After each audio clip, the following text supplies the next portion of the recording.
Hey, what's going on, everybody? This is Tyrone back with Tech Life. And in this video, I have a network update for you guys, and it's coming from FirstNet. And a lot of you over the years have told me that you've noticed a much bigger coverage in your area, or you've recently switched to At&T and you now have better coverage versus your previous carrier. So just to very briefly touch on that, a lot of consumers aren't really aware of the terminology. So when they say they have better coverage, a lot of them just mean that there's better performance on air. So if you go into a vacation spot or a remote location and say Verizon and At&T both work there, but one has congestion issues. So one has 2 bars, the other has 1 bar, but Verizon has congestion issues. Just for example, the average consumer is just going to say they have bad coverage when in reality it's a congestion problem. So with At&T, since they have more spectrum on air in a lot of these remote locations, it's going to make them look like they have coverage because it actually performs and it works. The speeds are there. So it's very rare now that you run into locations where there's literally no service.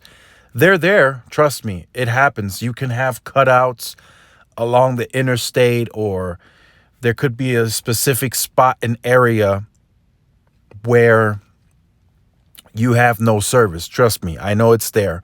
But the technology and the enhancements with the beamforming and everything has gotten so good that if there's at least a cell site, say within 20 miles of range, they can push that signal, especially low band, they can push it out far enough to get you at least voice and text.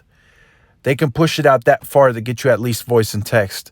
So a lot of the times when people switch from Verizon to At&T, and they say, oh, it's better coverage, it's not necessarily the coverage sometimes, it's performance. Their phone just works versus prior it didn't. That didn't mean that Verizon had no service in that specific area.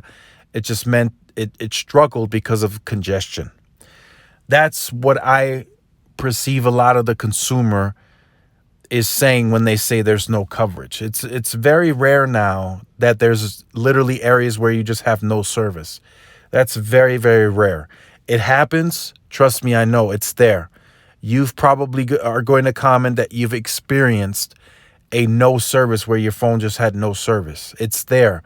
But the engineers, the RAN team, they can optimize and they can extend a certain site 20, 30 miles if need be, to bring coverage to a certain area that doesn't necessarily fit within having a tower, or it's just too far away from the main highway or road. So, and that's really what this FirstNet expansion has brought At&T enlarged, is a larger coverage, which is true. They have expanded coverage under this program, and then it also brings capacity and performance. So in large part, the new coverage that many of you have seen and spotted has been due to FirstNet. It had its own separate spending with a government reimbursement. They're now saying 90% of this is completed. The other 10% I knew since last year were going to take the longest. There's a lot of T1 backhaul out there that they need to replace, which is the laying fiber out, many more miles additionally to get to those sites. So that's going to be a lengthy, tedious process. Some of the areas that they want to touch is, Indian reservations, private property. That's going to take a long time to work through. And since it's FirstNet related, they have to get to some of these remote military bases as well. And that's federal property, so they have to work through that approval as well. So they're working these last 10%. They have until 2023 per the contract to get this all completed. Jason Porter is working on it. As stated in this article, it's going to be a tedious process. Trust me, there's going to be a lot of pushback. Some very little small percentage of this likely won't get done by the targeted time frame because of the red tape and such, but they'll get it done. You know, if some of that runs into 2024, I don't think it'll be a huge deal. I just think they need to get this finished, get it over with, so they can move on and maneuver to more densification, you know, ramp that up, accelerate that, C-band, millimeter wave, all that good stuff, indoor solutions. So they don't have to solely just worry about the coverage. But FirstNet, since it's a contracted federal government contract, they want to make sure that they can keep it for the 25 years and make sure that it's up to standard. So I just wanted to bring you this brief update. FirstNet coverage expansion 90% complete. The last 10% will take a little more time to work through. They're working through it now. We'll see more progress on this in 22. This year, the main focus right now is covering everything natively. So they have to fill in the coverage gaps on its roaming coverage. So they're working through that. By April 2022, I'm hearing they want to be 100% native.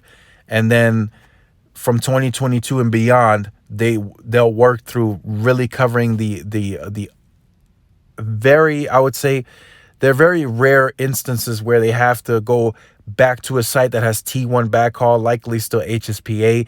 It's a very small amount in the network.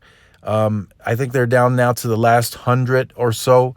So they have to continuously work through that. But other than that, they're on track. It's a little tedious towards the end, but they'll get it done. So let me know what you think about this in the comment section down below. Look forward to reading your comments. If you have been on the channel or you're new to the channel and you have not yet liked, shared, subscribed, make sure you do so. Hit the notification bell so you are notified when I do upload content. Make sure to follow the social media outlets for more updates and interactions.